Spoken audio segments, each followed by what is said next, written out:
লক্ষ কোটি দুরূদ ও সালাম যাকে আল্লাহ পাক আজ থেকে ১৫০০ বছর পূর্বে সর্বশেষ এবং সর্বশ্রেষ্ঠ নবী বানিয়ে পাঠিয়ে দিলেন ধরার মাঝে রহমত স্বরূপ, বরকত স্বরূপ, নেয়ামত স্বরূপ, কল্যাণ স্বরূপ।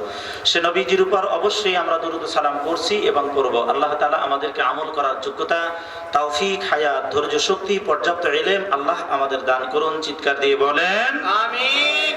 আল্লাহ তাআলার পবিত্র কালাম ৩০টি পারা, ১১৪টি সূরা, ৫৪০টি রুকু, ৬৬৬৬ আয়াত, ৮,৬৪,৪৩০টি শব্দে গঠিত আমার আল্লাহর কোরআন লৌহে মাহফুজের বাণী, মুসলমানদের মূল সংবিধান। সে মুসলমান ময়দানে যারা বসে আছেন, সব মুসলমানের সিনার মধ্যে যতটুকু শক্তি আছে সব শক্তি একত্রিত করে এক আল্লাহর খুশির জন্য, এক আল্লাহর সন্তুষ্টির জন্য ওই আল্লাহর জাতি নাম একবার জবান দিয়ে বলি সবাই মিলে আল্লাহু আকবার। সম্মানিত সুধী, গভীর রাত, কনকনে শীত আর বলা যাবে না, আরামদায়ক পরিবেশ। এই আরামদায়ক পরিবেশে বসতে পেরে অন্তরে আরাম লাগে না শান্তি লাগে? আরাম লাগে? বাড়িতে যাইতে মন চায় তাড়াতাড়ি? আল্লাহ আমাদের হেফাজত করুন। নির্দিষ্ট তেলাওয়াতকৃত আয়াত ও হাদিসের উপরে কিছু কথা বলার ইচ্ছা আমি রাখি, তৌফিক আল্লাহর কাছে চাই, দোয়া আপনাদের মতো গুণীজন এবং উস্তাদদের কাছে চাই। আমল করার নিয়াত করে সবাই মিলে কথাগুলো শুনতে চাই। আল্লাহ তাআলা আমাদের সব ভাইকে কবুল করুন। চলুন আর দেরি না করে আমরা সরাসরি পবিত্র কালামে পাকের আলোচনার দিকে যাই। বলি সবাই ইনশাআল্লাহ। বিসমিল্লাহির রহমানির রহিম।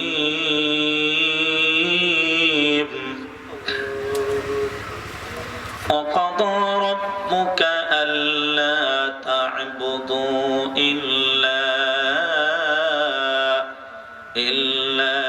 إياه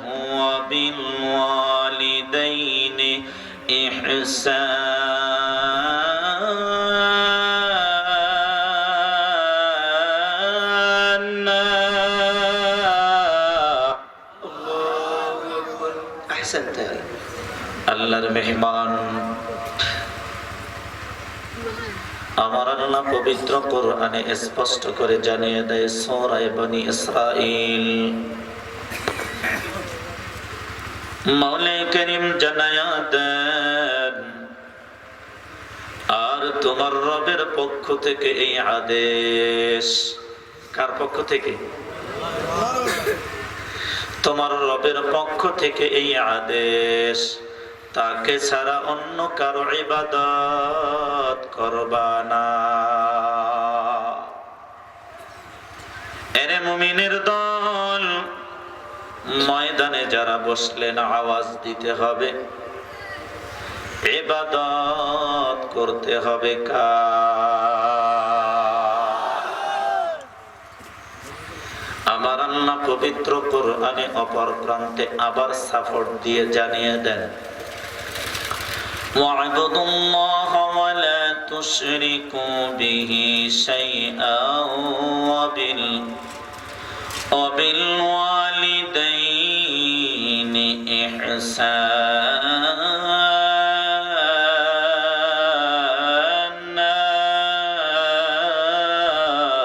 الله أكبر. حياك الله.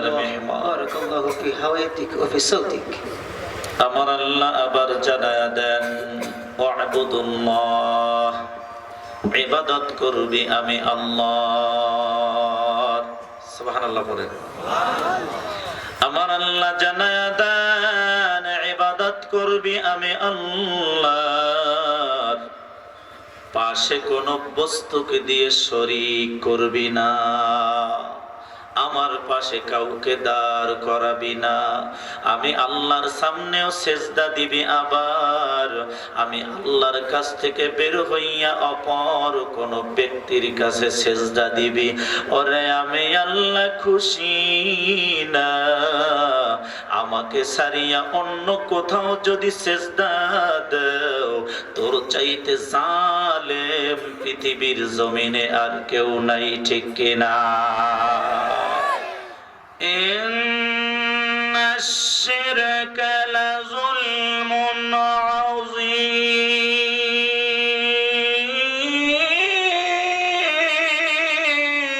عظيم الله أكبر بارك الله في صوتك محمد এরে মুমিনের দল আমার আল্লাহ জানান ইন্নাল মুশরিকিন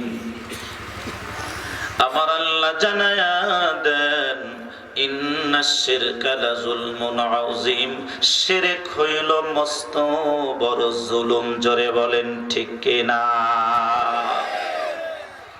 আল্লাহ জানায় ইবাদত করবি আমি আল্লাহ পাশে কাউকে শরীক করবি না শরীক যদি কর মাওলা এত বেজার হই অন্য গুনায় এত বেজার আমি হই না এ আল্লাহর মেহমান তাহলে শিরক কাকে বলে শুনে নেন যেই বস্তু চোখ দ্বারা দেখা যায় ওই বস্তুর দিকে ফিরিয়া কপাল ঠেকানো এটা হলো শিরক আর যেই আল্লাহকে দেখা যায় না ওই আল্লাহর দিকে কপাল ঠেকানো এটা হলো ইবাদত এই জমিনের মধ্যে আল্লাহকে বাদ দিয়া যারা কোনো ব্যক্তির সামনে সেজদা দেয় এদের মতো জালেম পৃথিবীর জমিনে কেউ না কারণ মাওলাই কারীম এই জমিনে আমাদেরকে পাঠাইলেন শুধুমাত্র একমাত্র তার ইবাদতের জন্য জোরে বলেন ঠিক কিনা এবার আওয়াজ দিয়ে বলেন কে পাঠাইলো জমিনে কার কাছে আবার ফিরে যাওয়া লাগবে এ আল্লাহর মেহমান যেই আল্লাহ আমাদের পাঠাইলো গো ওই আল্লাহর কাছে আমাদের আবার ফিরে যাওয়া লাগবে তাহলে ওই আল্লাহর কাছে যাওয়ার পূর্বে আমার আল্লাহ যেই সামানগুলো নিয়ে যাইতে বললেন ওই সামানগুলো আমাদেরকে আল্লাহর কাছে নিয়ে যাওয়ার দরকার আছে না আমার আল্লাহ পবিত্র কোরআনের ২৭ নম্বর পারার ২ নম্বর পৃষ্ঠায় জানান ওয়ামা খালাকুতুল জিন্না ওয়াল ইনসা ইল্লা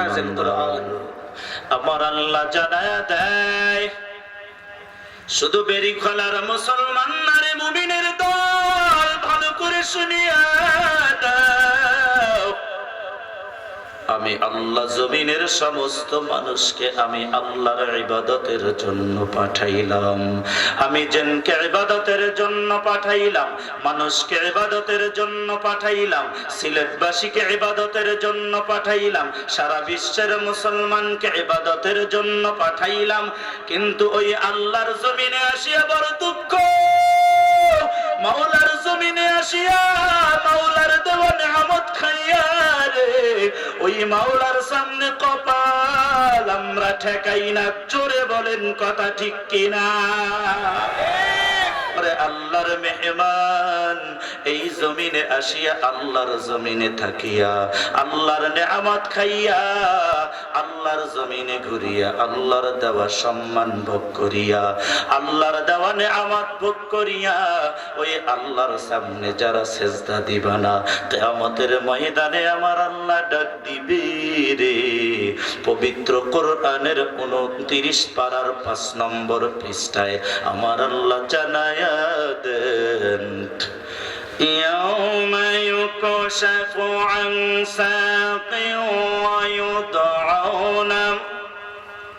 ويدعون إلى السجود فلا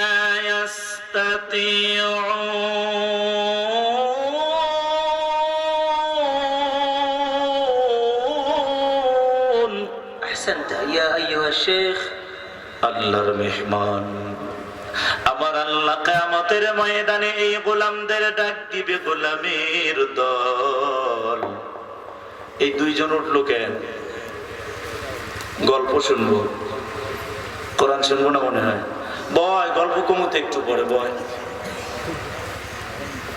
ও মুসলমান ইমানদার, আমার আল্লাহ পবিত্র কোরআনে জানায়া দেন, কিয়ামতের ময়দানে এই গোলামদের ডাক দিবে, আয় গোলামের দল আয়। দুনিয়ার জমিনে কেমন করে আজান দেওয়া মাত্র মসজিদে প্রবেশ করিয়া আমি আল্লাহর সামনে এই কপালখানা লাগাইছুরি, আজকে আমি আল্লাহর সামনে সিজদা দিয়া দেখায়া দাও। কিন্তু ওই দিন বেনামাজির দল আমার আল্লাহর সামনে সিজদা দিয়ে দেখাইতে পারবে না। ওই দিন বেনামাজির দল আল্লাহ ব্যতীত অন্য কারো সামনে যারা সিজদা দিয়েছে এরা আমার আল্লাহর আদালতে সিজদা দিয়ে দেখাইতে পারবে না। মুমিনের দল সিজদা দেওয়ার জন্য বড় চেষ্টা করবে। বারবার বেনামাজিরা আল্লাহর সামনে সিজদা দিয়ে দেখাইতে চাইবে, কারণ দুনিয়াতে বাটপার, সিটার, রংবাজ, চাঁদাবাজ, ধোঁকাবাজ, চোর, হাইজাকার, ডাকাত নিজেকে কোনোদিন অপরাধী মনে করে না। তার চাইতে ভালো মানুষ পৃথিবীতে আর কেউ নাই, এটাই সব জায়গায় পরিচয় দিতে চায়। জোরে বলেন ঠিক কিনা? কিয়ামতে উঠিয়াও চিন্তা করবে পারবো বেরু খোলার জমিনে বসিয়া মানুষের সামনে চশমা পরিয়া হাঁটছি রে, আমার চরিত্র ভিতর উপরে জামা ভালো, বুঝতে পারে নাই কেউ। ভিতরে যাইছিল, সামনে প্রকাশ অনেক ভালো। অতএব হাসরেও পারবো এমন, পারবি না রে বাবা, পারবি না। হাসরের ময়দানে এক চুল নাড়াচাড়া করার সুযোগ পাবি না। ওই দিন মানুষগুলো জমিনে বসিয়া যারা ইবাদত করে নাই, নামাজ পড়ে নাই, তারা আল্লাহর সামনে ফুটবলের মতো হয়ে যাবে সিজদা দিতে যাইয়া, কিন্তু একটা সিজদা আল্লাহর সামনে তারা দিতে পারবে না। আল্লাহ আমাদের হেফাজত করুন, জোরে বলেন আমিন। পয়গম্বর ইয়াকুব গভীর রাত্রে মাহারা সন্তান ইউসুফ গভীর রাত্রে নিয়া তাহাজ্জুদে দাঁড়াইছে। ইউসুফের মা নাই, ছোট্টবেলায় মা চলে গেছে, এই জন্য সন্তানের প্রতি বড় খেয়াল সাথে রাখিয়া গভীর রাতের নামাজে দাঁড়াইছে। হঠাৎ করে ঘুমের ভিতরে সন্তান কান্না আরম্ভ করে দিয়েছে। এটা বাচ্চাদের অভ্যাস, বাচ্চারা ছোটবেলায় কান্না করে ঘুমের ভিতরে। জোরে বলেন ঠিক কিনা? কান্না আরম্ভ করে দিয়েছে। সন্তানের মায়া, আহারে আমার ইউসুফের মা নাই, আমি তোর বড় গাদ্দার। কি হয়েছে ইউসুফের, কি হলো? আমার ইউসুফ ঘুমের ভরে কেন কান্না আরম্ভ করলো? নামাজের ভিতর পয়গম্বর শুধু একটা চোখের নজর দিয়ে সন্তানের দিক তাকাইলো, আবার তাকানটা ফিরাইয়া নজরটা ঘুরাইয়া নামাজের ভিতরে আনলো। এতে আমার আল্লাহ এত বেজার। আমার আল্লাহ বলে, ওরে ইয়াকুব শুনিয়া দাও, তুমিও হচ্ছ পয়গম্বর, আর তুমি যেই সন্তানের মায়ায় তাকাইলা, তোমার সন্তানকেও আমি আল্লাহ বানাইছি পয়গম্বর। আমি আল্লাহর কত দয়া রে, ইয়াকুব শুনিয়া দাও, তোমাকেও আমি পয়গম্বর বানাইছি। ইউসুফ আমার পয়গম্বর। বেশি আদরের তোমার, এই জন্য আমি আল্লাহর সামনে দাঁড়াইয়া চোখের নজর ঘুরাইয়া কেন সন্তানের দিকে তাকাইলা? আমি আল্লাহ এটা বরদাস্ত করালাম না, মানতে পারলাম না, কারণ এটা সাধারণ বান্দা করবে, মানা যায়, কিন্তু আমার পয়গম্বর আমার সামনে দাঁড়াইয়া চোখের নজর ঘুরাইয়া নিবে, এটা আমার পয়গম্বরের জন্য শোভনীয় নয়। কাজেই পয়গম্বর, যে সন্তানের মায়ায় পড়ে তুমি চোখের নজর ঘুরাইয়া তোমার সন্তানের দিকে নজর দিলা, আমি আল্লাহ তাআলা বেজার হয়ে গেলাম। তবে তোমাদের থেকে কারণ নবুয়াতি নিলাম না, আমি আল্লাহ পয়গম্বরের দপ্তর থেকে কারণ নাম কাটলাম না, নবীর দপ্তর থেকে নাম কাটলাম না। তুমিও পয়গম্বর, ইউসুফ আমার পয়গম্বর, কিন্তু আমি আল্লাহর সামনে দাঁড়াইয়া চক্ষু কেন ঘুরাইলা রে? আমি আল্লাহকে বলিয়া একটা নজর কেন ঘুরাইলা রে? আমি আল্লাহ 45 বছরের জন্য তোমার ইউসুফের মায়ার সন্তান ইউসুফকে 45 বছরের জন্য দূরে সরায়া দিলাম। আল্লাহু আকবার, জোরে বলেন। এটাই হলো মূল ফাউন্ডেশন। ইয়াকুব নবী দূরে, ইউসুফ দূরে, আবার ওই ইউসুফ আলাইহিস সালামের গায়ের জামা পাঠাইয়া সন্তানের জন্য কাঁদতে কাঁদতে রে চোখটা অন্ধ হয়ে গেছে। আমার আল্লাহ জানায় পয়গম্বর, যেই সন্তানের মায়ায় পড়ে কাঁদতে কাঁদতে চক্ষুটা অন্ধ হয়ে গেছে, আমি আল্লাহ ওই পয়গম্বরের জামা পাঠাইয়া তোমার চোখে লাগাইয়া তোমার চক্ষু আমি আবার খুলিয়া দিব। মুমিনের দল, একজন পয়গম্বরের জন্য আমার আল্লাহ বেজার হয়ে যদি ও মুসলমান পয়গম্বরের প্রতি বেজার হয়ে যদি সন্তানকে 45 বছরের জন্য দূরে দেয়, সন্তানকে ভালো রাখার জন্য আমরা নামাজ পড়ি না, কথা বলেন, সন্তানকে প্রতিষ্ঠিত করার জন্য টাকার দরকার, টাকা, সন্তানকে কোটিপতি বানাবো, সন্তানকে 5 তলা বাড়ির মালিক বানাবো, সন্তানকে সিলেট শহরে গোয়াল্লা বাজারে মার্কেটের মালিক বানাবো, সন্তানের ভবিষ্যতের জন্য আমার আখিরাত ধ্বংস করে দিতেছি।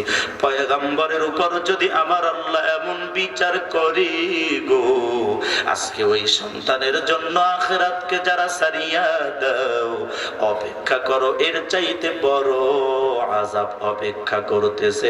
আল্লাহ আমাদের সহি বুঝদান করুন, বলেন আমিন। গভীর রাত আম্মা জান আয়েশা সিদ্দিকার ঘুম ভেঙে যায়। সার কথা শুনেন, খেয়াল করেন। নজর করে দেখে আল্লাহর হাবিব আম্মা জান আয়েশা সিদ্দিকার বিছনায় নাই। পাগল হয়ে যায়, বেকারার হয়ে যায়, হায় হায়। নবীকে ইশার নামাজের পরে আমার পাশে রাখিয়া ঘুম গেলাম। হঠাৎ করে নবী বিছনা খালি কেন নাই, কোথায় গেল? সমস্ত বিবির হুজরা তালাশ করলো, নাই নাই। আমার নবী মসজিদে নববীর মধ্যে গভীর রাতের লম্বা কেরাতের মাধ্যমে নামাজ পড়া আরম্ভ করে দিয়েছে। আম্মা জান আয়েশা সিদ্দিকা মসজিদে নববীর ভিতরে ঢুকিয়া যায়। ঢোকার পরে নজর করে দেখতেছে রহমতের নবী লম্বা কেরাত দিয়ে নামাজ শুরু করে দিয়েছে। আহারে এত লম্বা কেরাত! যেই কেরাত পড়তে পড়তে পড়তে পড়তে আমার নবীজির পা মোবারক ফুলিয়া গেছে। নবীজি নামাজ পড়তে পড়তে পা মোবারক ফুলিয়া গেছে রে। দাঁড়াইতে দাঁড়াইতে নবীজির পায়ের কোনা ফাটিয়ে জান্নাতি রক্তে মসজিদে নববীর জমিন লাল। আম্মা জান আয়েশা কান্দে। লম্বা নামাজের পর, কেরাতের পর, রুকুর পর, সিজদার পর সালাম ফিরাই নজর করে দেখে আমার রহমতের নবী, নজর দিয়ে দেখে আম্মা জান আয়েশা পিছনে দাঁড়ানো, আর আম্মা জান আয়েশার চোখ দিয়ে ঝর্ণার মতো পানিগুলো টপ টপ টপ টপ করে জমিনে পড়তেছে। রহমতের নবী বলে, আয়েশা এখানে কেন? কয়, ইয়া রাসূলুল্লাহ, গভীর রাত্রে ঘুম ভেঙে গেছে, আপনাকে পাই নাই, এই জন্য তালাশ করতে করতে করতে করতে অবশেষে মসজিদে নববীতে পাইলাম। কান্দি এই জন্য যেই আল্লাহ পাক আপনার তামাম জীবনের গুনাহ মাফ করে দিয়েছে, যেই নবীর জীবনে কোনো গুনাই হয় নাই, আগেও গুনাহ নাই, পরেও গুনাহ নাই, যেই নবী হলো মাসুম। আল্লাহু আকবার বলো। যেই নবীর তামাম জিন্দেগিতে কোনো গুনাহ নাই, ওই নবীজি গভীর রাতের নামাজে দাঁড়ায় কাঁদবে রে। ওই নবী লম্বা কেরাত এমন জোরে পড়বে রে, যে লম্বা কেরাত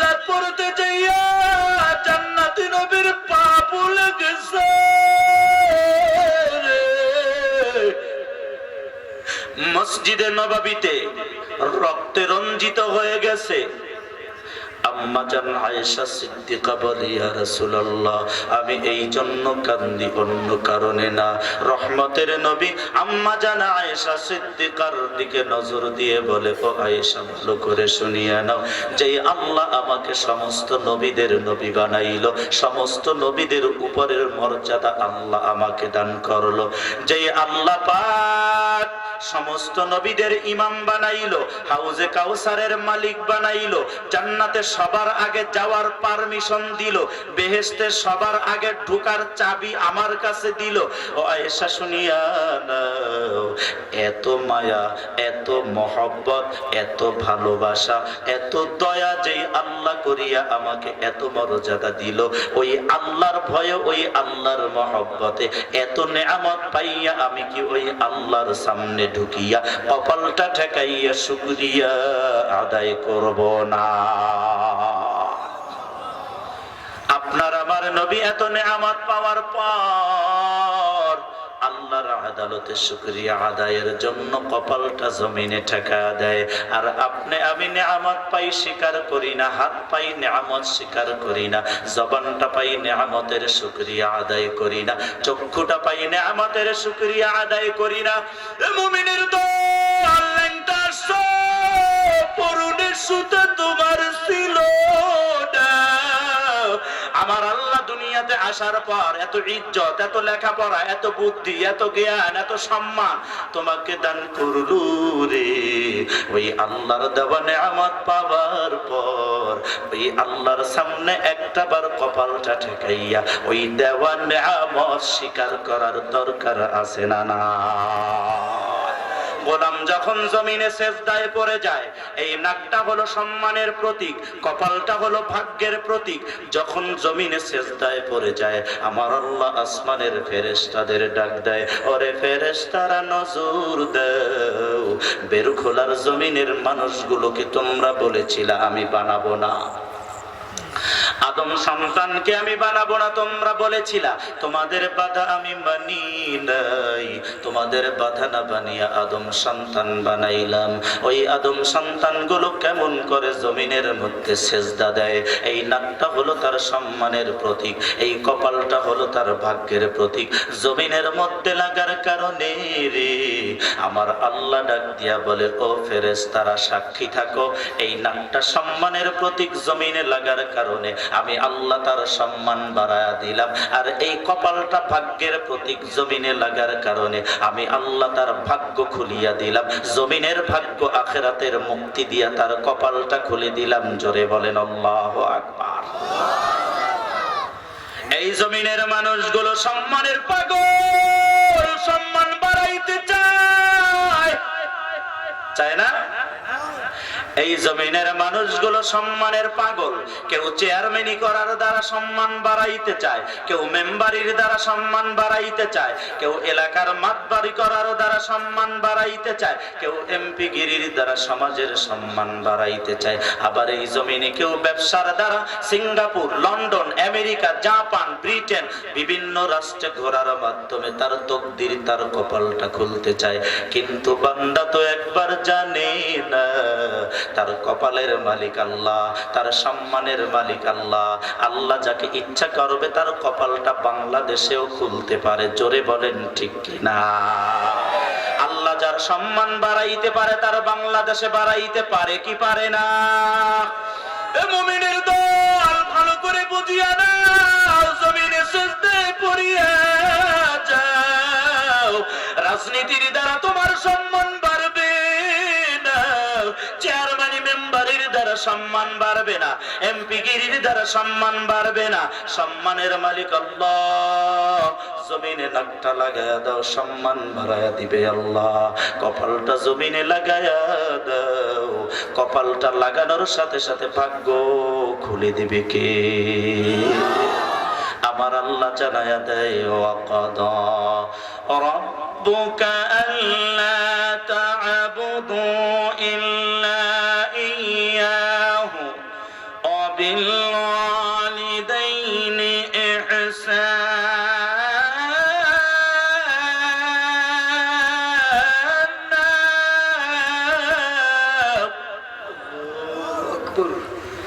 মুসলমান ইমানদার, আমার আল্লাহ জানান, শোনো গোলাম, আমার পক্ষ থেকে আদেশ, তাকে ছাড়া অন্য কারো ইবাদত করিও না।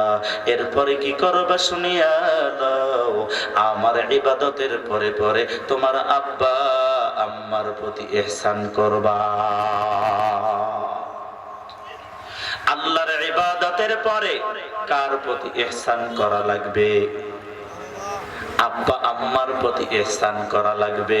ওরে মুমিনের দল, নামাজ পড়তে রাজি হয়, বাইতুল্লাহে যাইতে রাজি হয়, হজ করতে রাজি হয়, যাকাত দিতে রাজি হয়, মসজিদে দান করতে রাজি হয়, কিন্তু আব্বাকে আব্বা বলে ডাক দিতে রাজি হয় না, আম্মাকে আম্মা বলে ডাক দিতে রাজি হয় না, আম্মার চেহারার দিকে তাকাইতে রাজি হয় না, আব্বার খবরটা নিতে রাজি হয় না। এমন বিশিষ্ট সমাজ সেবক সমাজের মধ্যে আছে না? না, বেজার হবেন মনে হয় আজকে। এ ব্যক্তিকে খুশি করার জন্য জান্নাতের বাগানে আসি নাই রে মুমিনের দল, সারাটা দিন গাড়িতে রে। কোন ব্যক্তির খুশির জন্য কথা বলি না। এই সমাজে তানবীরের অভাব নাই। কি হবে তোর বাইতুল্লাহ হজ করে, কি হবে তোর মসজিদে দান করে, কি হবে মানুষের সাথে ভালো ব্যবহার দেখাইয়া, কি হবে দানবীর সাজিয়া, কি হবে তোর বিশিষ্ট সমাজ সেবক সাজিয়া। আব্বা যদি তোর প্রতি বেজার হয়, আম্মা যদি তোর প্রতি বেজার হয়। একজন যুবক রহমতের নবীর আদালতে হাজির হয়ে বলে, ইয়া রাসূলুল্লাহ, আপনার সাথে আমি জিহাদের ময়দানে যাব, যুদ্ধের ময়দানে যাব। রহমতের নবী জানায়া দিল, রে যুবক, তুমি যে যুদ্ধের ময়দানে যাবা, বলো তোমার বাড়িতে কে আছে? কয়, হুজুর, আমার বাড়িতে আমার বুড়ি মা। রহমতের নবী ডাক দিয়া বলে, ওরে যুবক, আরে যুদ্ধ তো তোমার ময়দানে যাওয়া লাগবে, এর চাইতে বড় যুদ্ধ, এর চাইতে বড় খেদমতের ব্যবস্থা মাওলা ঘরে করছে রে। আল্লাহু আকবার বলো। এর চাইতে বড় খেদমতের ব্যবস্থা আল্লাহ ঘরে করে রাখছে। قال رسول الله صلى الله عليه وسلم رغم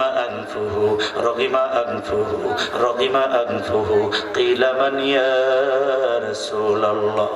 قال من أدرك والديه عند الكبر أحدهما أو كلاهما ثم لم يدخل الجنة أو كما قال عليه الصلاة والسلام।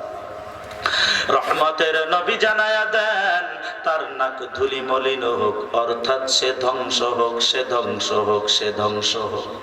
সাহাবীরা চোখের পানি ছেড়ে দিয়ে কান্দে, রে ইয়া রাসূলুল্লাহ, কে জানি ধ্বংস হয়ে যাবে, কে ধ্বংস হবে? রহমতের নবী জানায়া দিল, যার ঘরের ভিতরে মা আছে রে, যার ঘরে বাবা জিন্দাবাদ, যার ঘরে মা আছে বাবা নাই, বাবা আছে মা নাই, দুইজন আছে অথবা একজন আছে, তাদেরকে জীবন দশায় পাইয়া, তাদেরকে খেদমত করিয়া, তাকে মা ডাকিয়া, তার সেবা যত্ন করিয়া, তার প্রয়োজনটা মিটাইয়া যেই সন্তান জান্নাতে যেতে পারলো না, ওই সন্তান ধ্বংস হয়ে যাক, ধ্বংস হয়ে যাক, ধ্বংস হয়ে যাক। আল্লাহ আমাদের হেফাজত করুক, জোরে বলেন আমিন। মুমিনের দল, রহমতের নবী জানান অপর প্রান্তে হাদিসে, যেই মুসলমান যুবক এবং যুবতীর উপর আব্বা আম্মা বেজার থাকা অবস্থায় রাত্রিকালীন ঘুমায়া যায়, ছেলের প্রতি বেজার, মেয়ের প্রতি বেজার, আব্বাও বেজার, আম্মাও বেজার, বেজার থাকা অবস্থায় রাত্রিকালীন যখন ঘুমের ঘরে চলে যায়, তখন মা লম্বা লম্বা নিঃশ্বাস ফেলে ফেলে কান্দে, আল্লাহ, এই সন্তানের জন্য আমি জীবন ভর কষ্ট করেছি, আল্লাহ, এই সন্তানের যখন কেউ ছিল না রে বলি,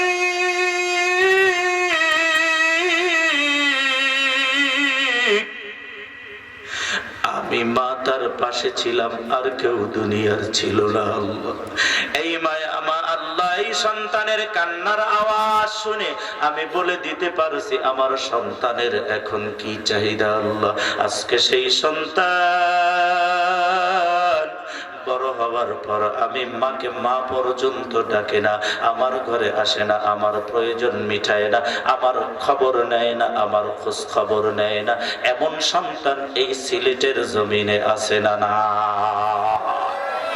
সত্য করে বলেন আছে? মাকে মা বলে ডাক দেয় না, বাবাকে বাবা বলে ডাক দেয় না।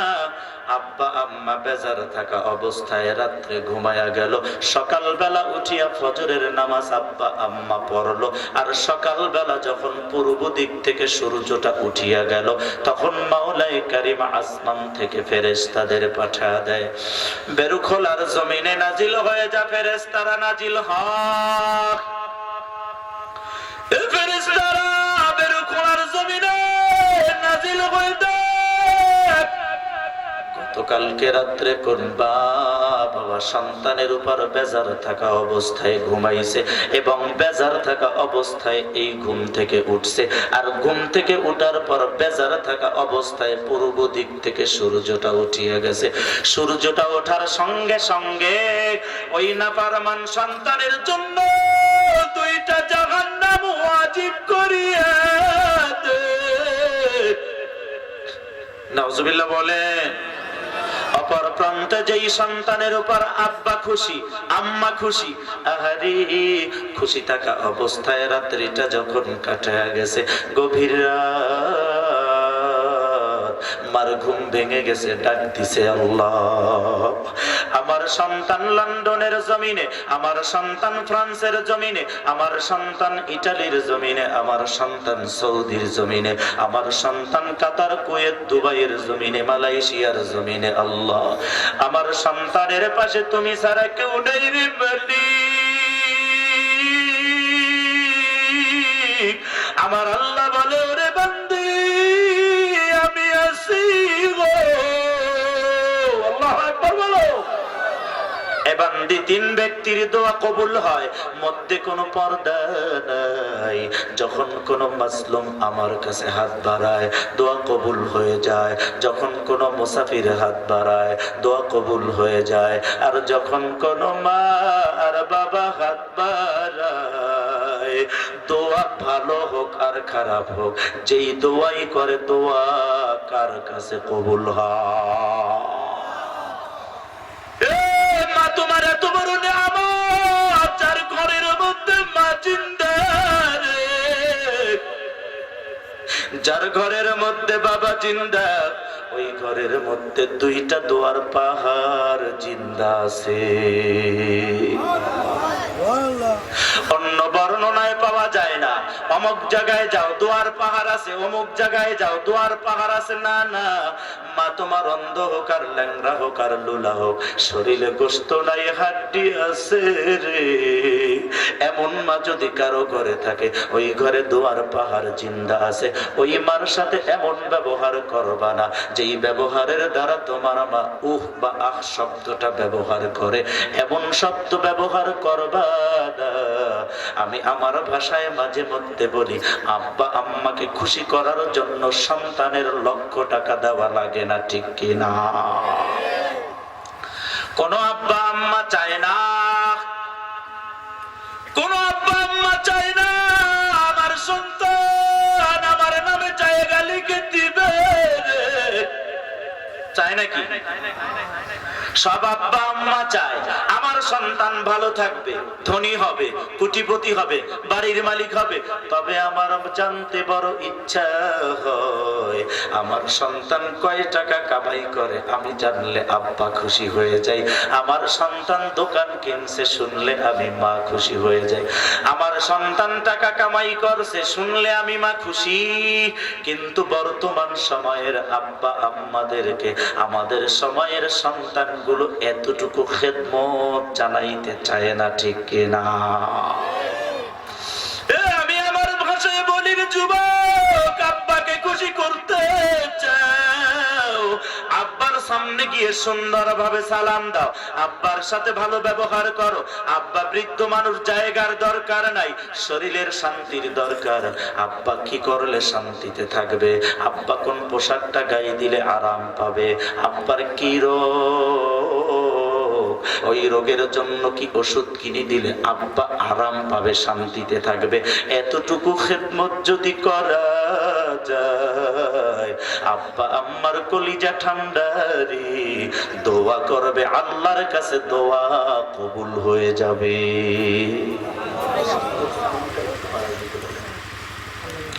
এ আল্লাহর মেহমান, সহিহ আল বুখারীর 6 নম্বর খণ্ডে হযরত আবু হুরায়রা রাদিয়াল্লাহু তাআলা আনহুর বর্ণনায় হাদিস।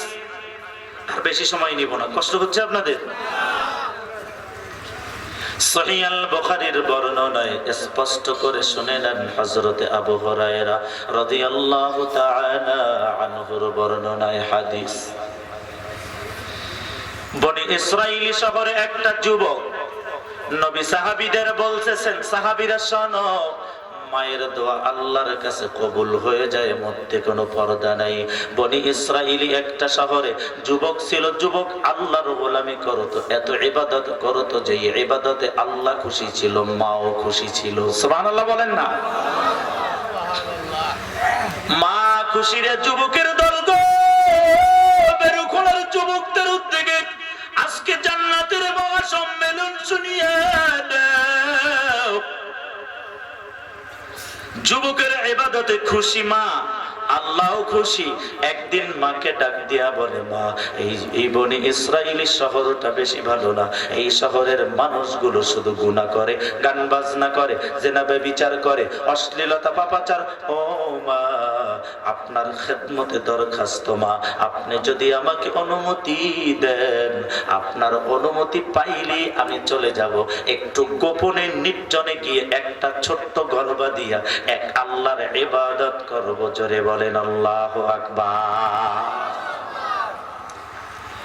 ইবাদত করার জন্য মা শুনিয়া খুশি, যাও বাবা, মনের আনন্দে বিদায় দিলাম।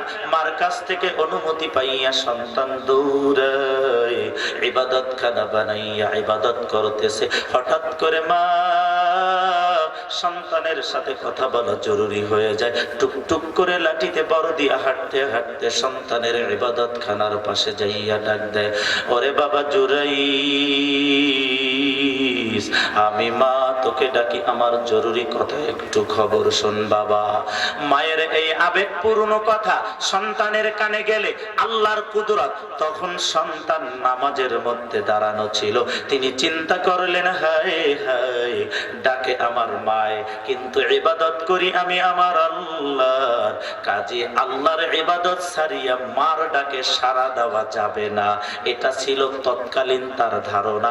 অথচ আমাদের শরীয়তের মাসআলা হলো, যদি গোলাম ফরজ নামাজ না হয়, গোলাম যদি সুন্নাত নামাজে দাঁড়ায়, নফল নামাজে দাঁড়ায়, কোরআন তেলাওয়াতে বসে যায়, ঠিক এমন সময়ে যদি আমার দুঃখিনী মা এসে ডাক দেয়, আমার আব্বা যদি ডাক দেয়, ডাক দেওয়ার সঙ্গে সঙ্গে ওই ডাক সাড়া দিয়ে যাও গো, নফল নামাজ ছাড়িয়া দাও। আল্লাহু আকবার বলে, নফল নামাজ ছাড়িয়া দাও, মার ডাকে সাড়া দাও গো, বাবার ডাকে সাড়া দাও। কারণ আব্বা আম্মার ডাকে সাড়া দেওয়া বান্দার উপরে আমার আল্লাহ ফরজ করে দিয়েছে। নফল নামাজ ছেড়ে দাও, আব্বা আম্মার ডাকে সাড়া দাও। ওরে মুমিনের দল, এবার চিন্তা করে দেখেন, এই দুনিয়াতে শ্বশুর আছে, শাশুড়ি আছে, কোনো মাসআলা নাই। শ্বশুরের ডাকে, শাশুড়ির ডাকে আপনি নামাজকে ছেড়ে দিয়ে শ্বশুর শাশুড়ির ডাক শুনবেন, কোনো মাসআলা নাই। আপনি যত ব্যক্তির কথা বলেন, চেয়ারম্যান বলেন, এমপি বলেন, মিনিস্টার বলেন, অমুক ডাক দিয়েছে, নামাজ ছেড়ে দাও, কথা শোনো। অথচ মাওলায়ে কারীমের হাবিব জানায়া দেয়, মা যখন ডাক দেয়, বাবা যখন ডাক দেয়, ওই ডাক শুনিয়া নামাজকে ছাড়িয়া মা বাবার ডাকে সাড়া দাও। জোরে বলেন আল্লাহু আকবার। এ মুমিনের দল, আল্লাহর ওলি জুরাইস চিন্তা করলো, না না, ডাকে আমার মা ইবাদত করি আমি আমার আল্লাহর, কাজী আমি এই মুহূর্তে নামাজ ছাড়বো না। তিনি নামাজ ছাড়লেন না, মা ডাকাডাকি করে চলে গেছেন, বড় দোয়া দেন নাই।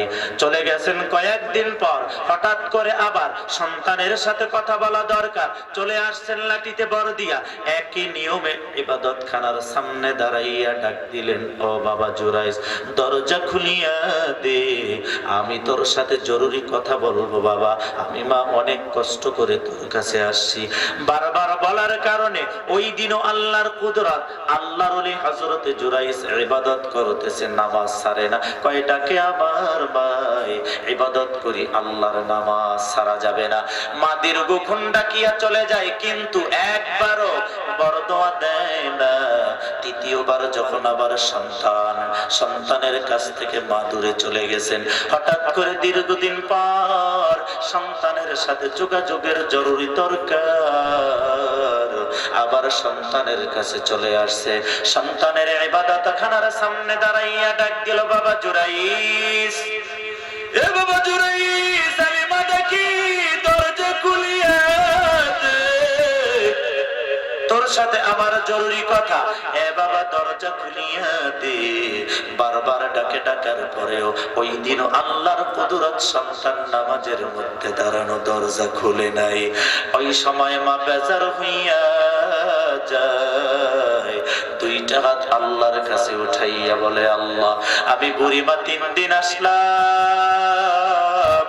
আমার কলিজার টুকরা সন্তানের সাথে কথা বলার জন্য, তৃতীয় দিন 3টা দিন আমার সন্তানের ইবাদত করতেছে। আল্লাহ, শুধুই কে আপনার ইবাদত করার জন্য পাঠাইছেন? ও মালিক, আমার সন্তানকে পেটের মধ্যে রাখছি গো, 32টা নারী কাটিয়ে সন্তানকে জমিনে আনছি গো, এই সন্তানের কি আমার কোনো আমি কি আমার সন্তানের কাছে কিছু পাই না? আমি মা কি কোনো খেদমত সন্তানের কাছে পাই না? আয় আল্লাহ, আমি যদি পাই, খালি আপনার ইবাদত করবে আল্লাহ, আমার খেদমত করে না। আমি মা বড় বেজার, আমি সন্তানের প্রতি বেজার হইয়া বড় দোয়া দিয়ে গেলাম, আল্লাহ, আমার সন্তানকে এই জামানার খারাপ মহিলার পাল্লায় না ফালাইয়া আমার সন্তানকে মৌত দিয়েন না। জোরে বলেন নাউজুবিল্লাহ। বলেন তো, দোয়াটা কি ভালো করছে না খারাপ করছে? নেক দোয়া না বর দোয়া? সন্তানও আছেন, এখানে বসে যান।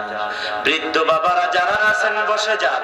পরে বাবা বসেন, ও যুবক বন্ধু বসো, তোমাদের আলোচনাই তো চলছে। মায়ের কথা মালিকের আদালতে কবুল, কারণ 3 ব্যক্তির দোয়া আল্লাহর আদালতে কবুল হয়। সাথে সাথে দোয়া কবুল হয়ে গেছে। ওরে আল্লাহর মেহমান, সন্তান চারদিকে দৌড়াইতেছে, ইবাদত করতেছে, চারদিকে সন্তানের সুনাম। আল্লাহর ওলি আসছে, বাদশার নজরে চলে গেছে, সেনাবাহিনীর ফোর্স পাঠাইছে, সেনাবাহিনীর লোকেরা, যাও, জুরাইস নামের একজন আল্লাহর ওলি নাকি ওই দূরে পাহাড়ের প্রান্তরে যাইয়া ইবাদত খানা বানাইয়া ইবাদত করতেছে, খবরটা নাও। সেনাবাহিনীর লোকেরা এসে খবর নিল, খবর নিয়ে দেখলো আল্লাহওয়ালা বুজুর্গ ইবাদত করতেছে। আল্লাহর ওলির কথা বাদশার কাছে দিলে বাদশা চিন্তা করলেন, হায় হায়, এমন ভালো মানুষ রাষ্ট্রে থাকলে রাষ্ট্রের উপকার আছে না? না,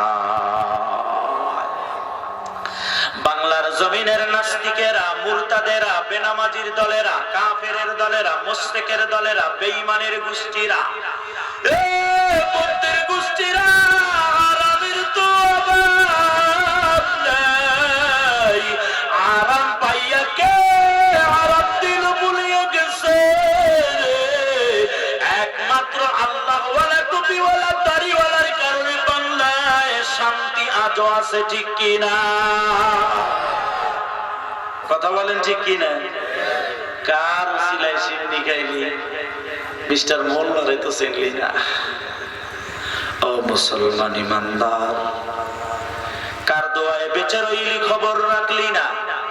দৈনিক মাহফিল মাহফিলে দেশের জন্য উলামায়ে কেরাম দোয়া করে, বলেন ঠিক কি না? প্রত্যেকটা মসজিদে ফজরের নামাজের পরে ইমাম দেশের জন্য দোয়া করে।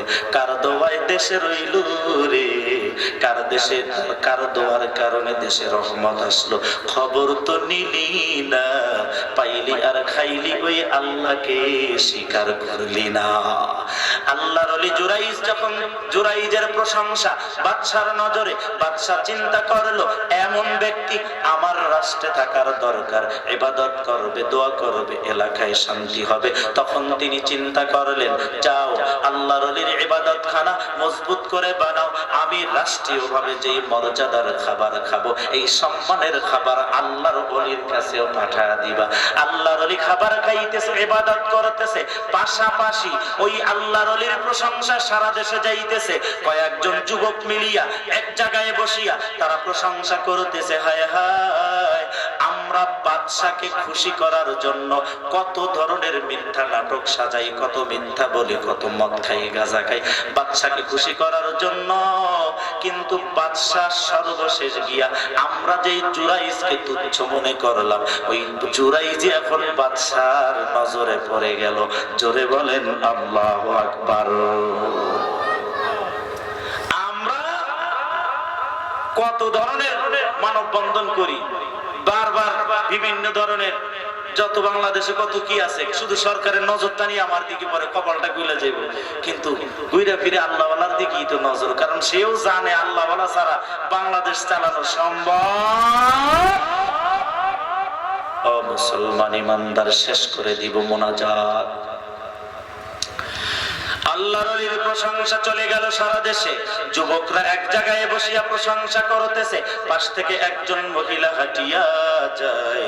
মহিলার অভ্যাস ভালো ছিল না, শুধু দেশের ক্ষতি করার চিন্তা। ওই মহিলা চিৎকার দিয়া বলে, ও যুবকেরা, কার প্রশংসা? বলে আল্লাহর ওলি। না না, সে তো আল্লাহর ওলি না। কে তুমি? আল্লাহর ওলিদের বিরুদ্ধে কথা বলবা না।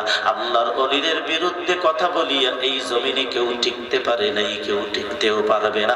আল্লাহ ওয়ালাদের বিরুদ্ধে সমালোচনা করিয়া, গীবত করিয়া, শত্রুতা করিয়া এই জমিনে ধ্বংসই কেবল হইছে, কোন রকম কোনদিন কেউ সফলতা আসে নাই।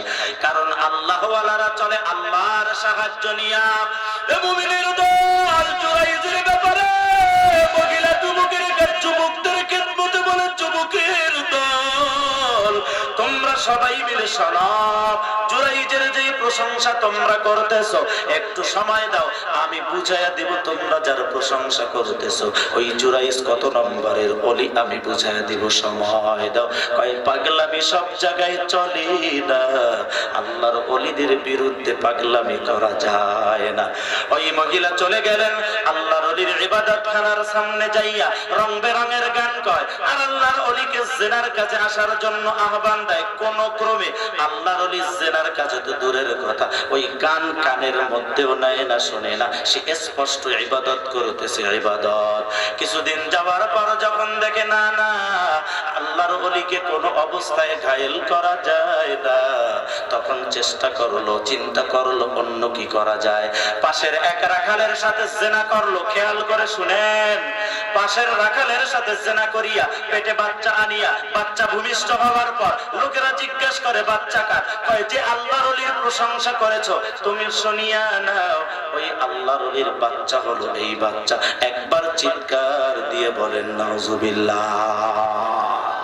আর আকটা সবচাইতে তাড়াতাড়ি ছড়া, খারাপ কথা, কথা বলেন ঠিক না? ভালো কথা ছড়াইতে চায় না, বলতে চায় না। আকটা মাগনা পয়সায় বেতন ছাড়া খুঁজে খুঁজে হেঁটে হেঁটে গিয়ে মানুষের কাছে বলে, কথা বলেন ঠিক না? ও মুসলমান ইমানদার, বিভিন্ন জায়গায় যায় আকটা ছড়ায় গেল, বাদশার কানে চলে গেল, সেনাবাহিনীর লোক পাঠা দিল, যাও আল্লাহর ওলির ইবাদত খেলা ভাঙ্গিয়া আমার দরবারে আনো, বিচার শুরু হয়ে যাবে। আল্লাহর ওলিকে আনা হলো, বাদশাকে সামনে দাঁড় করাইলো, সেনাবাহিনীর লোকেরা, মন্ত্রী পরিষদের লোকেরা দাঁড় করাইলো, আর ওই রঙ্গিলা মহিলা তার সন্তান কোলে নিয়ে হাজির হয়ে গেল, যুবক ছেলেরাও হাজির হয়ে গেল। আর বুড়িমা মানুষের কাছে খবর পায়, লাঠিতে ভর দিয়ে টুকটুক করে যাইয়া আল্লাহর অলির পাশে পিছন দিকে দিয়া বাদশার কোনায় গিয়া বসিয়া যা। বাদশা ডাক দিল, ওগো জুরাইস, আপনাকে কত ভালো জানতাম, আল্লাহ ওয়ালা মনে করতাম, বুজুর্গ মনে করতাম, ভালো মানুষ মনে করতাম। আপনি এমন কাজ করেছেন আমরা মানতে পারি না। আপনার মুখে শুনতে চাই, এই মহিলার হাতে যে বাচ্চা আছে বাচ্চাটা কার? বলে কোনো কথা বলে না। আপনি জবাব দেন কার? জানে না, কোনো আওয়াজ নাই। তৃতীয়বার ডাক দিলেন, ওগো জুরাইস শোনেন, আপনি যদি এবারও না বলেন কথা, তাহলে মনে করব চুপ থাকা হলো মৌন সম্মতি, কাজটা আপনিই করেছেন, সন্তান আপনারই, আমরা এটা মনে করব। অতএব আপনি বলে দেন এই সন্তানটা কার? আল্লাহর ওলি দুই নয়নের পানি সারিয়া দেয়, ডাক দিয়া বলে, ওগো বাদশা, আপনি বললে হবে না, মন্ত্রী পরিষদের লোকেরা বললে হবে না, ওই মহিলা বললে হবে না, এই গণ্যমান্য ব্যক্তিবর্গ কেউ বললে হবে না। ওই মহিলার কোলের মধ্যে যেই ফুটফুটে বাচ্চা আছে, ওই বাচ্চার জবান দ্বারা শুনতে চাই ওই বাচ্চার জন্মদাতা পিতাকে। বাদশা ডাক দিয়া বলে, বাচ্চা সবে মাত্র ভূমিষ্ঠ হইছে, বাচ্চা তো জবান দ্বারা কথা বলতে পারে না, বাচ্চা কেমন করে বলে দিবে তার পিতাকে? আল্লাহর ওলি চোখের পানি সারিয়া দেয়, ওগো বাদশা, এই বাচ্চাটাকে আমার হাতে দেওয়ার অনুমতি আমি পাবো কিনা? আমার হাতে একটু দেন। আমার ইউসুফ নবীকে যদি বাচ্চার জবান দ্বারা কথা বলাইয়া আল্লাহ প্রমাণ করতে পারে, ঈসা নবীর মা মরিয়মকে যদি ঈসা নবীর জবান দ্বারা ছোট্ট বেলায় কথা বলাইয়া প্রমাণ করতে পারে, আমিও তো সেই আল্লাহর গোলাম। আমাকে প্রমাণ করার জন্য ওই বাচ্চার জবানে আল্লাহই কথা বলায়া দিবে। বাচ্চাকে হাতে দেওয়া হলো, শাহাদাতের আঙ্গুল বাঁকা করে নাভির উপরে জোরে জোরে আঘাত করে তিনটা, চিৎকার দিয়ে ডাক দিল, ওগো বাচ্চা বলে দাও। এ বাচ্চা মন্ত্রী পরিষদের লোকেরা বললে হবে না, তোমার মা বললে হবে না, তোমার মুখে শুনতে চাই। আল্লাহর কসম, মুমিনের দল শুনিয়ে দাও, বাচ্চার জবান দ্বার চটচট করে কথা বের হয়ে যায়, বাচ্চার জবান দ্বারা কথা বের হয়। ওগো আল্লাহর ওলি, ভালো করে শুনিয়া আপনি আমার আব্বা না, আপনার ইবাদত খানার একটু দূরে যেই রাখাল বকরি চড়াইতো, ওই রাখালি হইল আমার জন্ম দাতা পিতা। বলেন আল্লাহু আকবার। মন্ত্রী পরিষদের লোকেরা সবাই মাথা নিচু করে দিল, হায় হায়, কি করলাম আল্লাহর ওলির সাথে বেয়াদবি। বাদশা নিজে গিয়ে কদমে পড়ে গেল, হুজুর মাফ করে দেন। আল্লাহর ওলির চোখ থেকে পানি ঝরে রে, পানি আর শুকায় না। ওগো আল্লাহর ওলি, মাফ করে দেন, ইবাদত খানা বানায়া দিব, আবার আপনি পূর্বের মতো আপনি রাষ্ট্রীয় সম্মানের খাবার পাবেন। ওগো আল্লাহর ওলি, কথা বলেন। আল্লাহর ওলির জবান দ্বারা কথা বের হয়ে যায়। ওগো বাদশা, আপনার কোনো দোষ না, মন্ত্রী পরিষদের লোকের দোষ না, সেনাবাহিনীর লোকের দোষ না, ওই মহিলার কোনো দোষ না। ওই যে কোনা লাঠিতে ভর দিয়া আমার বুড়িমা বসে আছে, ও আমার মা 3 দিন আমার কাছে আসছে দেখা করার জন্য। আমার মা 3 দিন আসছে, আমি দেখা করি না। আমার মা হাত তুলে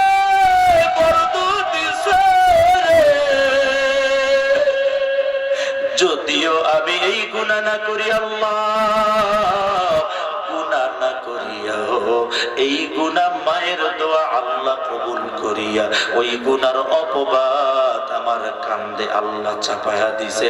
ওগো বাদশা, আপনার দোষ না, একমাত্র আমার মায়ের দোয়া কবুল হয়ে গেছে, এছাড়া অন্য কিছু না।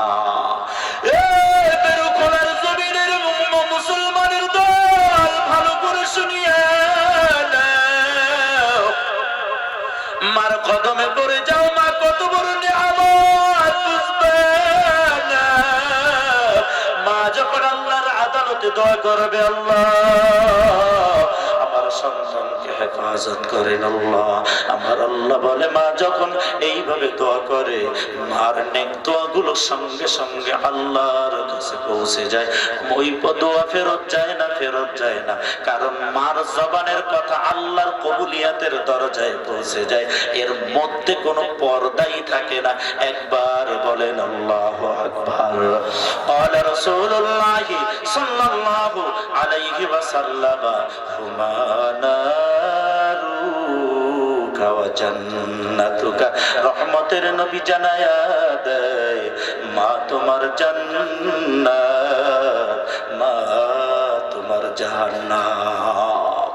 যারা নামক জায়গার মধ্যে রহমতের নবী গোশত কাটিয়া ভাগ করতেছে, একজন বুড়ি মহিলা আসলো, নবীর কাঁধের চাদরখানা, রুমাল মোবারক, পাগড়ি মোবারক আস্তে নামাইয়া সুন্দর করে বিছাইয়া বুড়ি মহিলাকে বসতে দিলেন। হযরতে তুফাইল রাদিয়াল্লাহু তাআলা আনহু জিজ্ঞাসা করলেন, ওরে সাহাবীরা, এই যে কে, যেই বুড়িমা আসার সাথে সাথে রহমতের নবীর চাদর মোবারক, পাগড়ি মোবারক বিছায়া দিল, যার উপরে আমার নবী বসার সঙ্গে সঙ্গে বিছানোর সাথে সাথে বুড়ি মহিলা আসিয়া এই চাদর বা পাগড়ি মোবারকে বসে গেল কে? সাহাবীরা কান্দে আর জবাব দেয়, তুফাইল রে, একে তুমি চেনো না, এই তো সেই নবীর মা। আমার নবী 6 বছর বয়সে, 6 বছর বয়সে মা হারাইছে, 6 মাস বয়সে আমার নবী বাবা হারাইছে। 6 বছরে আমার নবীর মাও নাই। আমার নবীকে নিয়ে যেই মা কষ্ট করছে, এই তো সেই মা, আমার নবীর মা হযরতে হালিমাতুস সাদিয়া। হযরতে হালিমাতুস সাদিয়া, এই মা আমার নবীকে গোসল করাইছে, আদর করছে, সোহাগ করছে, মাথায় তেল দিছে, মাথায় পানি দিছে, আদর করে ঘুম পড়াইছে। কাঁদতে কাঁদতে আমার নবী বেকুল হয়ে যাইতো। আমার এই দুধমা হালিমাতুস সাদিয়া আমার নবীকে আদর করত, যত্ন করত রে। অতঃফাইল তুমি কি চিনো না, চিনো না? ওরে মুমিনের দল, একজন দুধমার সাথে আমার নবী যদি এই আচরণ করতে পারে, তাহলে তোমার মায়ের সাথে আমার মায়ের সাথে কেমন আচরণ করা দরকার, কেমন আচরণ করা দরকার। ক্বালা রাসূলুল্লাহ সাল্লাল্লাহু আলাইহি ওয়াসাল্লাম,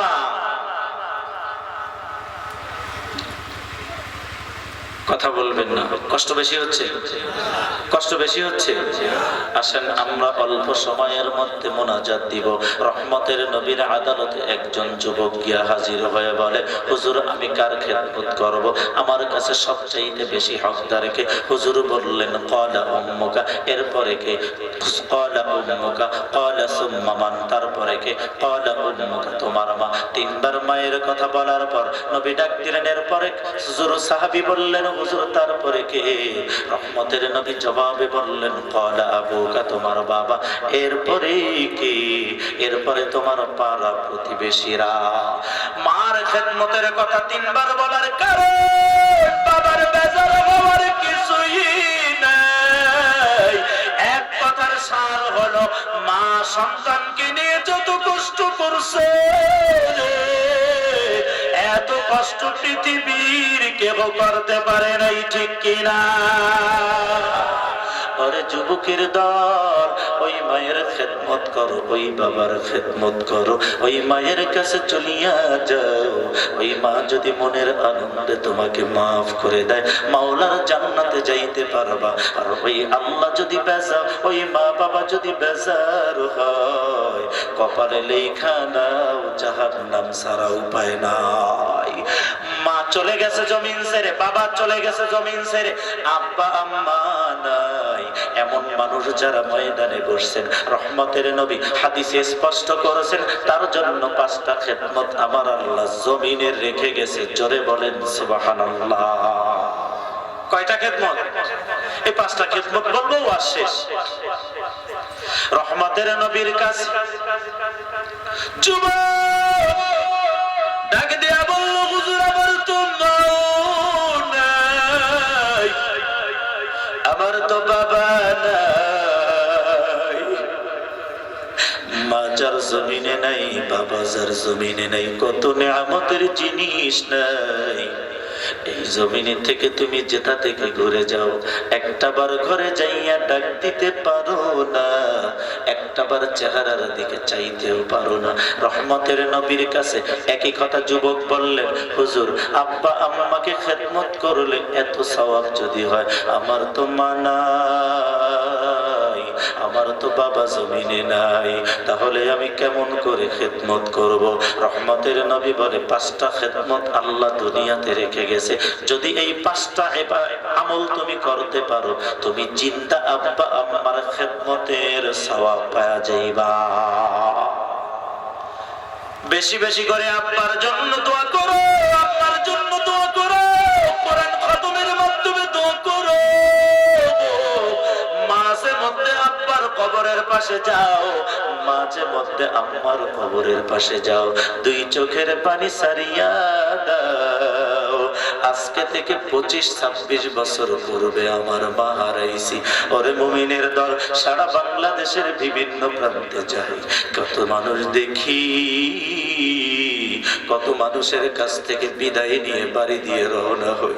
আব্বার কাছে বলি, আব্বা বিদায় দেন, মুরাব্বিদের বলি, মুরাব্বিরা বিদায় দেন, কোরআনের মাহফিলে যাই, কিন্তু একটা দিন মার কাছে বলতে পারি না, মা বিদায় দেন। মুমিনের দল, বাড়ি থেকে বের হইলে মায়ের কবর, কবরের মাটিতে যখন নজর দেয়, অমনিতে বের হয়ে আসে কবরটা মা দেখি শুধু, তোমায় কেন দেখি না, কঠিন মাটির নিচে তুমি কেমন আছো জানি না, কবরটা মা দেখি তুমি, তোমায় কেন দেখি না, কঠিন মাটির নিচে তুমি কেমন আছো জানি না, সারা বাড়িটা পরশ তোমার, কিন্তু তুমি কই, তোমায় ছেড়ে আমরা ঘরে কেমন করে রই, বুলবুল আমরা দুটি দুলাল, তোমার বুকের ধন, তোমায় ছেড়ে আমরা ঘরে কেমন মানে না তোমার, বুলবুল আমরা দুটি দুলাল, তোমার বুকের ধন, কবর জিরে কেঁদে ফিরে মানে না তোমার, দোয়া করি মা জননী মাওলারি দরবারে, মাওলা যেন মাফ করিয়া দে তোমায় জান্নাতে, মাওলা যেন মাফ করিয়া দে তোমায় জান্নাতে। আমিন জোরে বলেন, আর জোরে বলেন আমিন। মুসলমান ইমানদার, এই আব্বা আম্মা যাদের নাই, শুনে নেন 5টা খেদমতের 3 নাম্বার, যাদের জমিনে মা নাই, বাবা নাই, ওই মায়ের কত ওসিয়ত জমিনের মধ্যে ছিল, ফুপুর জায়গা দিবে বলছিল, আব্বা বলছিল তার বোনের জায়গা দিবে, দেওয়ার পূর্বে মারা গেছে, এমন আছে না নাই? আছে না? বলছিল আব্বা বলে গেছে ফুফুর জায়গা দিবে, অর্থাৎ নিজের বোনের জায়গা দিবে, কিন্তু দেওয়ার পূর্বে মরে গেছে, ওই ওসিয়াত যদি তুমি পূর্ণ করতে পারো। আব্বা ওসিয়াত করেছিল এতিমকে কিছু দিবে, মসজিদে 1 বক্স সিমেন্ট দিবে, মাদ্রাসায় এইটা দিবে, বোনকে এইটা দিবে, বোনকে বাড়ির পাশ থেকে একটা নারিকেল গাছ দিবে, একটা জায়গা দিবে, 1 ঘন্টা জায়গা দিবে, 5 শতক জায়গা দিবে, ওসিয়ত করেছে, নিয়ত করেছে, এগুলো করার পরে চলে গেছে। ওরে মুমিনের দল, যদি আপনি ওই ওসিয়ত পূরণ করতে পারেন তাহলে অবশ্যই অবশ্যই আব্বা আম্মার জিন্দা খেদমতের সওয়াব আমলনামায় পাইবেন। যেই আব্বা আম্মা জমিনে ঋণ রেখে চলে গেছে, আছে না নাই? ঋণ রেখে গেছে, আছে না? ঋণ রাখিয়া চলে গেছে, আহারে বাবার কাছে কত মানুষ টাকা পাও না, কিন্তু সন্তান রঙের বাজারে আছে, বাবার ঋণ পরিশোধ করে না। যদি কোনো সন্তান আব্বা আম্মার এই ঋণগুলো পরিশোধ করে, আদায় করে দেয়, সে যেন তার আব্বা আম্মাকে জিন্দা খেদমতের সওয়াব পাইল।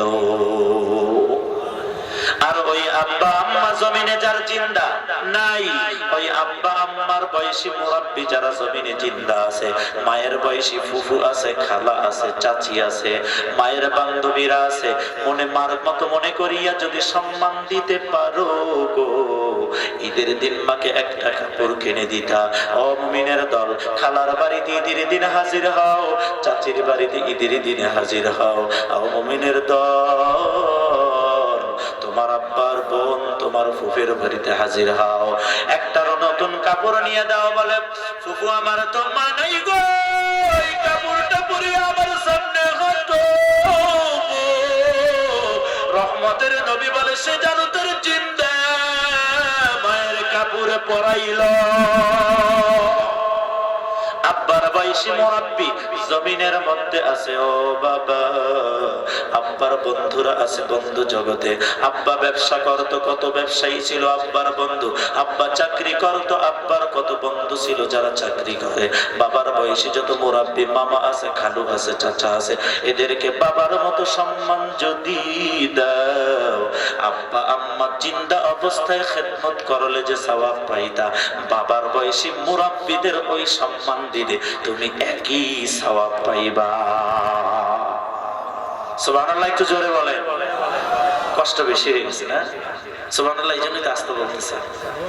আর এখন বাবা মার সম্মান, বাপের বয়সী মুরব্বিরে তো থাক দূরের কথা, বাপের বয়সী মুরব্বিরে কয় কাকা আগুন আসেনি, আগুন আসেনি, বাবা ধরাইতাম বাবা, কথা কয় না? বাবা আছে না নাই? বাবা চিনতেন না আপনারা? আপনারা তো এই জগতে চলেন না। আছে এক কিসিম, আগে সিগারেটের ভিতরে ঢুকে আগে নাম দিয়েছিল গাঞ্জা, অনাবার পরিবার করছে, এডিতে বলে পোষায় না, এডি বানি দিয়ে গিল্লে খায় না, কি দিয়ে করে আল্লাহ জানে। জীবনে দেখিও নাই, শুনিও নাই, দেখিও নাই, শুনছি দেখি নাই, বাইর করছে ট্যাবলেট, নাম দিছে বাবা।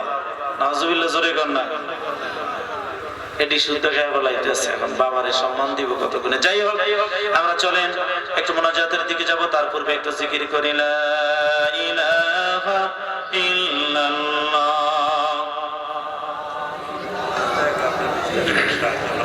আসলে ঠিক আছে, লা ইলাহা ইল্লাল্লাহ, লা ইলাহা ইল্লাল্লাহ, লা ইলাহা ইল্লাল্লাহ, মুহাম্মাদুর রাসূলুল্লাহ সাল্লাল্লাহু আলাইহি ওয়াসাল্লাম। সম্মানিত সুধী, আজকের এই মহতি মাহফিল এলাকার মুর্দে গানের মাগফিরাত কামনার্থে এই মাহফিল। আলহামদুলিল্লাহ বলেন, গত বছর মাহফিলে যে মানুষ হয়েছে তার থেকে এই বছর কম না বেশি? কথা বলে না, জোরে বলেন, কম না বেশি? বেশি যদি হয় তাহলে আপনি বলেন মাহফিলের দরকার আছে না? কথা বলে না।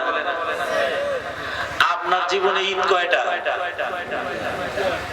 প্রাথমিক ভাবে ঈদুল আজহা আর ঈদুল ফিতর। এই ঈদের দিন আপনার মনে খুশি আছে না নাই? রোজদারের চাইতে বেরোজদারের আরো খুশি বেশি, কথা ঠিক না? ঈদের দিন আপনার কাছে যেমন আনন্দ, এই এলাকার কবরবাসী যারা, তাদের কাছে তার চাইতেও বেশি আজকে আনন্দ। সুবহানাল্লাহ, 3 জনে বললো মাত্র। অতএব কবরবাসীর ঈদের দিন আজকে, কারণ এই ময়দানে কোরআনের তাফসীর করা হয়েছে। এই কারণে এলাকার মধ্যে রহমতের ফেরেশতা নাজিল হয়ে গেছে, আল্লাহ ওয়ালা বুজুর্গ ব্যক্তিরা হাজির হয়ে গেছে। 40 জন মানুষ যখন মুসলমান এক জায়গায় বসে জিকির আজগার করে, ওলি থাকে একজন, যদি না থাকে রহমতের নবী কয় না থাকলে আল্লাহ একজন বানাইয়া দোয়া কবুল করে। অতএব আল্লাহওয়ালা যারা বিশ্বাস করে না, আল্লাহর ওলিদের যারা বিশ্বাস করে না, বুজুর্গদের কারামত যারা বিশ্বাস করে না, তারাই কেবলমাত্র মাহফিলের বিরোধিতা করে। এছাড়া ভালো মানুষ মাহফিলের বিরোধিতা করতে পারে না, ঠিক কিনা বলেন? অতএব এ ব্যাপারে আর কিছু বললাম না, এতটুকু কথা বলে গেলাম। মাহফিল গান যত দেয় তার থেকে 1000 গুণে মাহফিল বেশি দেওয়া দরকার। তার কারণ হলো স্বাধীনের পর থেকেই পর্যন্ত বাংলাদেশে যদি ধারাবাহিকতা না থাকতো মাহফিলে, তাহলে এই দেশের মানুষ থাকতো, কিন্তু মানুষগুলোর চরিত্র জানোয়ার হয়ে যেত, জানোয়ারের চরিত্র হয়ে যেত। কথা বলেন ঠিক ঠিক? জানোয়ারের চরিত্র হয়ে যেত। মানুষ দিন শিখছে, ইসলাম শিখছে, মুখে দাড়ি, মাথায় টুপি, গায়ে পাঞ্জাবি, পর্দা শিক্ষা, এগুলো সব মাহফিলের বরকত। সুবহানাল্লাহ, জোরে বলেন। আপনারা এখানে যারা বসছেন, আপনারা মাদ্রাসায় কয়জন পড়ছেন? হাত জাগান। মাদ্রাসায় পড়ছেন কারা কারা? আমি পড়ছি, কোন রকম একটু পড়ছি। আচ্ছা, বাকি ভাইরা পড়ি নাই। সুবহানাল্লাহ বলেন। বসে শুনে এই যে মানুষ কয়জন মাদ্রাসায় পড়ছে, বাকি ভাইরা পড়ি নাই, এরা তাহলে কি ইসলাম সম্পর্কে জানে না? অবশ্যই জানে। সুবহানাল্লাহ বলবেন না? মাদ্রাসায় পড়ে নাই কিন্তু ইসলাম সম্পর্কে যথেষ্ট ধারণা। এর কারণ কি? এদের জন্য তো কোনো মাদ্রাসা নাই, এদের মাদ্রাসা হলো ভ্রাম্যমাণ মাদ্রাসা। সুবহানাল্লাহ, জোরে কর। ইসলাম সম্পর্কে তুমি টুটকা মৌলবী জানতা না কিচ্ছু। যদি আজকের জামানার মাদ্রাসার এই মাহফিল না থাকতো, বড় বড় উলামা হযরতের আলোচনা যদি না থাকতো, ওয়াজ করার সুযোগ পাইতা না। অতএব মাহফিল নিয়ে কটাক্ষ কেউ করবেন না, বিরোধিতা করবেন না, বরং বিরোধীরা পক্ষে আসেন, আল্লাহর রহমত আসমান ফেটে মাথায় নাজিল হয়ে যাবে। একটা কথা মনে করবেন, বাস্তবতা দেখায় দিলাম। মাদ্রাসার হাত তুলছে মাত্র 10, 20, 50 জন, অথচ শত শত হাজার মানুষ। এই মানুষগুলো মাদ্রাসায় পড়ে নাই, তাহলে এরা কি ইসলাম জানে না? এরা কি কোরআন জানে না? তাহলে এরা কি দ্বীন ধর্ম বুঝে না? এরা কি কবরের ওয়াজ বুঝে না? এরা কি ইসলাম বুঝে না? এরা কি নবীর নাম জানে না? এরা কি আল্লাহর নাম জানে না? এরা কি কালিমা পড়তে জানে না? এরা কি দুরূদ শরীফ পড়তে জানে না? এরা কি জিকির করতে জানে না? এগুলো সব বড় মাহফিলের বরকত, আর কিছু না।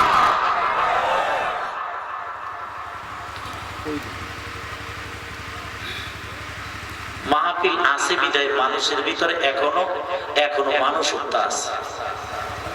আপনারা বলেন স্পষ্ট করে, রাত বাজে এখন 1:05,